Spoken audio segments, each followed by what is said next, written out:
ख्वाजा निजामुद्दीन महबूब इलाही रहमतुल्लाह अलैह ना पानी पीने जाया करते थे। जमुना का पानी बड़ा मीठा और ठंडा था, तो दरिया जमुना से दूर दूर से लोग पानी लेने आते थे।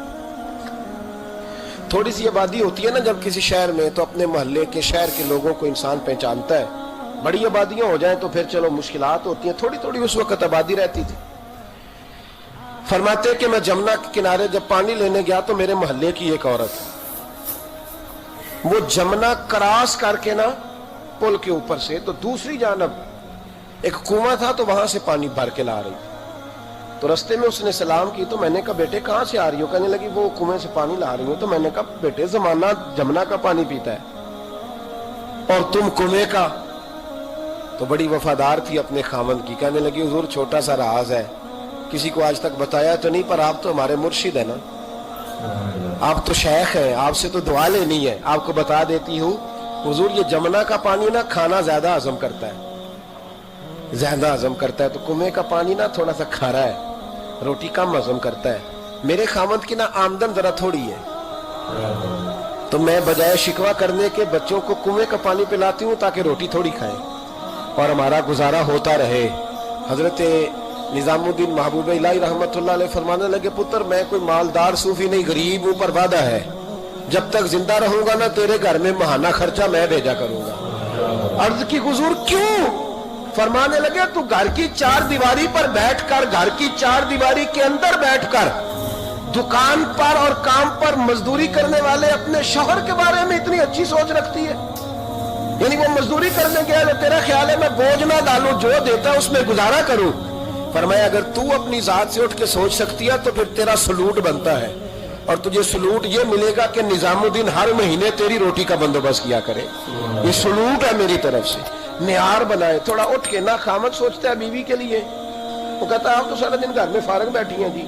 ओ भाई तू भी जरा फारग बैठ ना, मेहरबानी कर, 3-4 दफा तू भी ले जा बच्चे को वॉशरूम, उसका पैम्पर शैम्पर तब्दील करना तू भी 3-4 दफा घर में, तू भी जरा खड़ा हो उसके आगे बावर्ची खाने की आग के, तो बनाना ना रोटियां, और तुझे चले पता, और 4 हो बच्चे तो फरमाइश हो सबकी अलग अलग, एक ने खाना है अंडा और दूसरे ने खाना तो है अंडा पर आमलेट वाला खाना है, और तीसरा कोई और जिद कर रहा है, चौथा कोई। कभी बच्चों की अम्मा घर में कहती है ना कि ये जो बड़े वाला है ना ये मुझे बड़ा तंग कर रहा है, आज वही खाएगा जो मैंने पकाया है, तो मैं चुप करके खाता रहता हूँ। आप बोलते क्यों नहीं? मैं कहे मां पुत्रा दा केस है, जितना पुत्र ही है, तू देना बना के हूं ना देगी तो चट को देगी, तो शोर कर ले जितना करना है, शोर शोर कर ले, तूने कहना है मैंने नहीं देना, हम तंग कर देने ये कर देने, लेकिन ये बिल आखिर बात मुझे पता है ना ये होना है, और मेरा ख्याल ये है कि मेरे साथ अगर ऐसा करेंगे तो मैं तो खाना खाओ पावे मसला। तो थोड़ा सा ना अपने आप को दूसरे वाले की जगह पे रख के देखें। इसी तरह से खातून कहती है कि जी आप तो बस चले जाते हैं, आपको पता ये कितनी टेंशन है, तो भाई औरतों को अपनी जात से उठकर सोचना चाहिए कि जो बाहर के मसाइल है ना, एक दुकानदार के पास एक दिन मुझे 30 मिनट बैठना पड़ गया, किसी का इंतजार था, किसी जगह था, तो 30 मिनट में ना 3-4 लोग सिर्फ आए, 3-4 लोग। तो मैंने उठते वक्त दुकानदार को थपकी दी, मैंने कहा मियां तेरा ही हौसला है, हर बंदा अलग बात करता है, अलग दास्तान सुनाता है, वो फलाना इतने की दे रहा था, फलाना ये कर रहा था, तो मैंने कहा मियां ये तेरा ही काम है, और जिसका काम उसी को। तो थोड़ा सा ना अपनी जात से थोड़ा उठ के, थोड़ा सा ना मियार।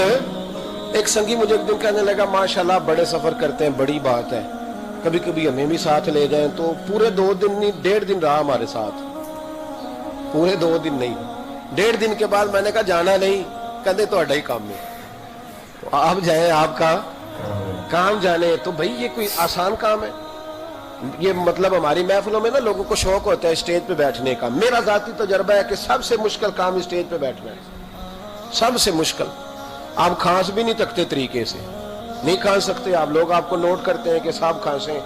आप क्या समझते हैं जो साजिद हज के स्टेज पे बैठा है उसके लिए बड़ा इजी काम है? और अब तो और मुश्किल है, इसलिए कि पहले सिर्फ आंखें देखती है, 15-15 कैमरे भी देखते हैं।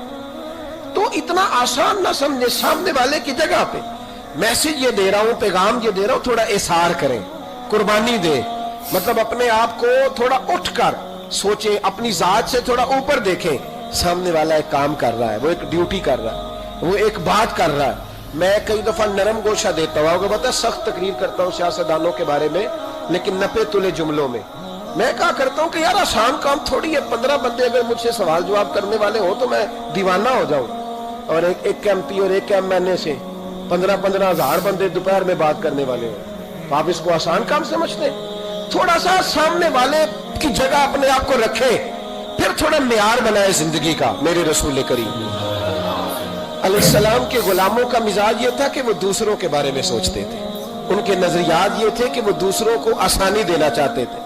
ہمارے ملک میں نا 1947 میں مہاجر آئے تھے ہجرت کر کے انڈیا سے، آج تک ہے نا مہاجر، کہتے ہیں مہاجروں میں رشتہ کیوں غیر مسلم ہوتے ہیں؟